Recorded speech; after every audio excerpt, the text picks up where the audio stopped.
A Spanish sailor returned from the Caribbean in 1492 with a strange new habit and was thrown in prison for it. But the secret origins of cigars didn't begin with Columbus. They began somewhere far older and far more surprising. Centuries before European ships sighted the Caribbean, indigenous communities had already perfected the art of the rolled leaf. In the temples of the Maya and the villages of the Taino, tobacco was not a commercial commodity, but a sacred medium of ritual and diplomacy. Archaeological evidence and ancient codices reveal that these societies prepared compact, cylindrical rolls of dried tobacco leaves, the undeniable prototype of the modern cigar. The Taino people called the plant tobacco, anchoring the word in the soil of the Antilles long before it entered the Spanish dictionary. Meanwhile, in the Maya lowlands, the verb sicar, meaning to roll and smoke leaves, was already spoken, providing the direct etymological root for the word cigar. The claim that Europe invented this craft falls apart against this deep historical record. The cigar was fully realized, named, and revered long before the Old World knew it existed. On November 6, 1492, Christopher Columbus recorded his first encounter with this unfamiliar practice, observing islanders carrying what looked like bands of fire, rolls of palm and maize leaves stuffed with dried tobacco. Among the crew of the Santa Maria was Rodrigo de Jerez, a Spanish sailor who decided to try the native habit himself.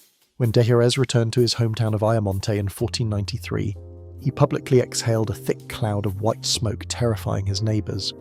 In a society that associated unexplained vapours with the supernatural, the Spanish Inquisition quickly intervened. Inquisitors arrested de Jerez, declaring that only the devil could grant a mortal the power to breathe fire. He spent years in prison for his habit. Yet the Atlantic crossing had already bridged two worlds, and the dried leaf quickly drifted from Caribbean ports into European royal courts. By the mid-18th century, tobacco had grown from an exotic novelty into an organised engine of colonial wealth. Cuba rose as the central hub of this global trade, turning vast fields into plantation-scale operations. A surviving 1765 ledger from Pinar del Rio documents this output, recording 12,340 cuerdas of tobacco harvested. This yield was worked by 248 vegueros, but the profits flowing into Atlantic trade networks depended on coerced labour. Enslaved Africans cleared the fields, laboured under a blistering sun, and breathed in toxic tobacco dust daily. While European merchants and colonial land barons accumulated fortunes, the actual hands that cultivated the leaf were systematically erased from the story, leaving a legacy of exploitation beneath the commodity's modern glamour.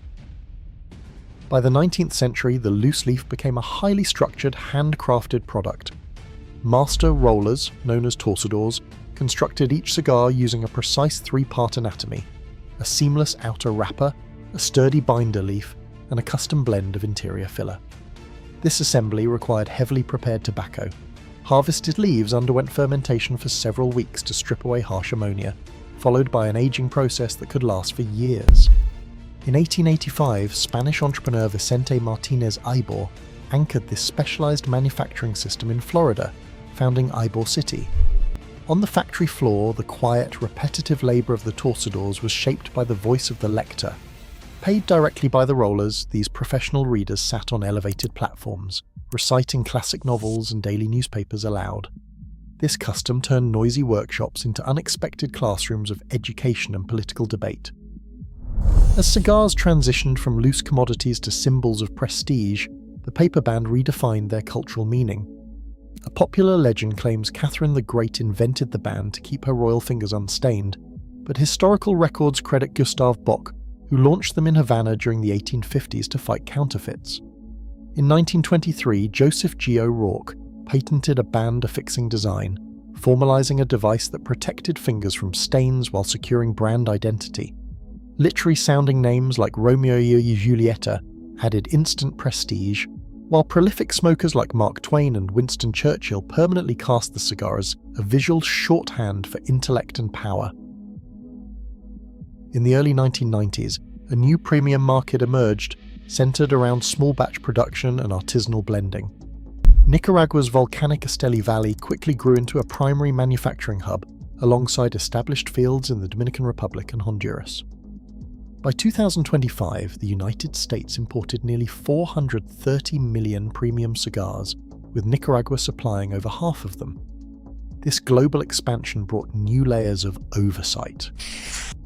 Today, manufacturers navigate international standards through the World Health Organization's Framework Convention on Tobacco Control, alongside domestic laws like the Food and Drug Administration's 2016 deeming rule, which mandates warning labels and marketing limits. Today, every hand-rolled leaf carries centuries of forgotten ritual and global conflict. It is not just luxury, it is a living archive.